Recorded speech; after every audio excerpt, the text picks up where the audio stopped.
耶穌講落去呢，有兩種狀況，關於大兒子同細兒子。鏡頭一轉就將嗰個承諾嘅問題再推進。古仔裏面我哋 highlight 兩個主角，家主好明顯代表天父啦，代表神啦。園戶呢，好多解經嘅學者話講係以色列人咯，但係亦都係今時今日俾你同我嘅提醒。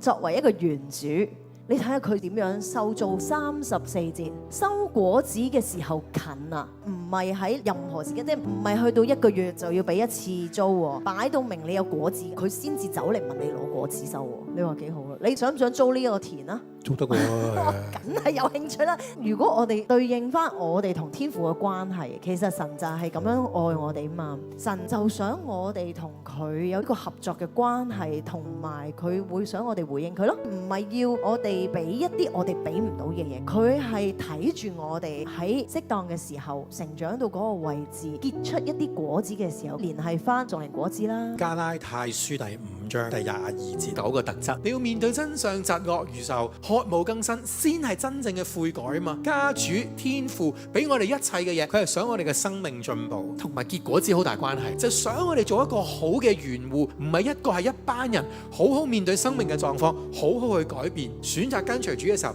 係有神嘅同在能力，呢個承諾係帶俾你嗰個行動嘅動力啊！